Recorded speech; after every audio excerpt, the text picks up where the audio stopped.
ദൈവത്തിന് സ്തുതി. പ്രഭാതകിരണത്തിലേക്ക് ആദരവോടുകൂടി എല്ലാവർക്കും സ്നേഹവന്ദനം. ഇന്ന് ഡിസംബർ മാസം 24-ാം തീയതി 359-ാമത്തെ ദിവസത്തിലെത്തി. അവശേഷിക്കുന്ന ദിവസത്തിൻ്റെ കണക്ക് പറഞ്ഞാൽ ഇനി ആകെയുള്ളത് 8 ദിനങ്ങൾ കൂടിയാണ്.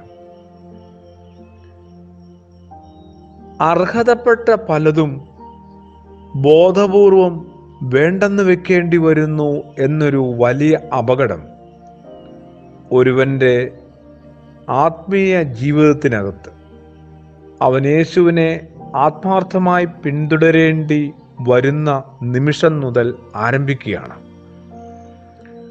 വല്ലാത്തൊരു വയ്യാവേലിയാണ് ഇതെന്ന് നമ്മുടെ മലയാളത്തിൻ്റെ ആദരണീയനായ VKN സ്റ്റൈലിൽ ഒരു സ്റ്റേറ്റ്മെൻറ്റ് കൂടി പറഞ്ഞാണ് കഴിഞ്ഞ പുലരിയിൽ നമ്മൾ തിരശ്ശീലയിട്ടത്.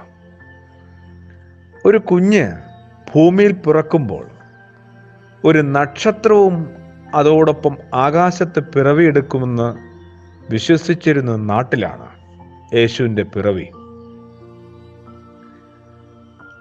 അങ്ങനെ അവർക്കിടയിൽ എന്തുമാത്രം കുഞ്ഞിക്കഥകളുണ്ടായിരുന്നു. അബ്രഹാം, ഇസഹാക്ക്, മോശ തുടങ്ങിയവരുടെ ജനന സമയത്ത് പ്രത്യക്ഷതയുള്ള നക്ഷത്രങ്ങൾ ആകാശത്ത് തെളിഞ്ഞു വന്നു എന്നൊക്കെ യഹൂദരുടെ ഒരുപാട് ഗ്രന്ഥങ്ങളിൽ കാണാം. മിശിഹായെ യാക്കോബിൽ നിന്നുദിക്കുന്ന നക്ഷത്രമായി ബാലാമിന്റെ പ്രവചനത്തിൽ വിവരിക്കുന്നുണ്ട്. സംഖ്യാപുസ്തകം 24-ാം അധ്യായത്തിനകത്ത് കണ്ടെത്താൻ. യേശുവിനെ പുതിയ മോശയായി അവതരിപ്പിക്കാൻ ആഗ്രഹിക്കുന്ന മത്തായി ശ്ലീഹ മോശയുടെ ജനനവുമായി ബന്ധപ്പെട്ട് യഹൂദർക്കിടയിൽ പ്രചാരത്തിലിരുന്ന ഒരു നക്ഷത്ര കഥയുടെ പശ്ചാത്തലത്തിലാണ് ജ്ഞാനികളുടെ സന്ദർശനം ഈ യേശു പിറവിയുടെ പരിസരത്ത് അവതരിപ്പിക്കുന്നത്. ദൈവ അന്വേഷകരായ ജ്ഞാനികളെ നമുക്ക് ഒന്ന് ആദരവോടെ ഓർക്കാം. അർഹതപ്പെട്ട പലതും ബോധപൂർവം വേണ്ടെന്ന് വെച്ച് ഒരു യേശു അനുഭവത്തിനായിട്ട് ഇറങ്ങിപ്പുറപ്പെട്ട ഈ ജ്ഞാനികൾ നമ്മൾ ഓരോരുത്തരെയും വല്ലാതെ അത്ഭുതപ്പെടുത്തേണ്ടതാണ്. ദൈവത്തെ അന്വേഷിക്കുന്നവരാണ് യഥാർത്ഥ ജ്ഞാനികൾ. ദൈവനിഷേധികളും നിരീശ്വരവാദികളുമൊക്കെ ബുദ്ധിജീവികളായി പ്രകീർത്തിക്കപ്പെടുന്ന ഒരു കാലത്ത് ഒരുവന്റെ ജ്ഞാനമെന്ന് പറയുന്നത് ശരിക്കും വെളിച്ചത്തോടുള്ള അവൻ്റെ ആഭിമുഖ്യമാണ്. ഈശ്വരനോടുള്ള, ദൈവത്വത്തോടുള്ള അവൻ്റെ താല്പര്യമാണ് സത്യത്തിൽ അവൻ്റെ ജ്ഞാനത്തെ വെളിപ്പെടുത്തുന്നത്. ഈ ജ്ഞാനികൾ ആരായിരുന്നു? അവരേത് ദേശത്ത് നിന്ന് വന്നവരാണ്? അവർ എത്ര പേരുണ്ടായിരുന്നെന്നോ സുവിശേഷകൻ വ്യക്തമാക്കുന്നില്ല. അവർ ശിശുവിന് 3 വസ്തുക്കൾ കാഴ്ച വെച്ചതിൽ നിന്നും അവർ 3 പേരായിരുന്നു എന്ന് ഒരു അനുമാനം കിട്ടുന്നു എന്ന് മാത്രം.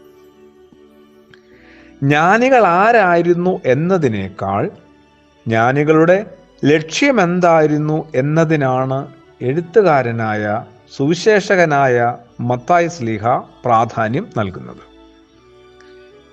നമ്മൾ ആരാ എന്ന ഒരു ചോദ്യത്തിനേക്കാളും കുറച്ചും കൂടി പ്രാധാന്യമുണ്ട് നമ്മുടെ ലക്ഷ്യമെന്താണ്. ഈ നല്ല ക്രിസ്തുമസിൻ്റെ തലേരാത്രിയിൽ ദേവാലയത്തിലെ ആരാധനയ്ക്കൊക്കെ ആയിട്ട് ഓരോരുത്തരും ഒരുങ്ങുമ്പോൾ 24-ാം തീയതിയുടെ ഏറ്റവും വലിയ ഒരു പ്രത്യേകത അതുകൂടിയാണല്ലോ. ഏതാണ്ട് കഴിഞ്ഞ കുറേ ദിവസങ്ങളായിട്ടുള്ള നോമ്പെന്ന് പറയുന്ന ഒരു പ്രശ്നം നിറഞ്ഞ കാര്യം അവസാനിക്കുകയും കൂടി ചെയ്യുകയാണ്. കുറച്ചല്ല ആഹ്ലാദം. ഇതിനിടയിൽ നമ്മൾ ഓരോരുത്തരുടെയും ലക്ഷ്യം എന്താണെന്ന് കൂടി ഒന്ന് അന്വേഷിക്കാനായിട്ട് ധൈര്യമുണ്ടോ? മത്തായി ശ്ലീഹായുടെ സുവിശേഷത്തിൽ യേശുവിനെ ആദ്യമായി അന്വേഷിക്കുന്നത് ഈ ജ്ഞാനികളാണ്. ദൈവം കാണിച്ചു തരുന്ന വഴികളിലൂടെ, അടയാളങ്ങളിലൂടെ അവർ സഞ്ചരിച്ച് ഒടുവിൽ യേശുവിൽ എത്തിച്ചേരുന്നു. സർവസ്വവും അവന് കാഴ്ചവെച്ച് അവനെ ആരാധിക്കുക എന്നതാണ് വിശ്വാസത്തിൻ്റെ മാർഗമെന്ന് സുവിശേഷകൻ ഈ സംഭവത്തിലൂടെ പഠിപ്പിക്കുന്നു.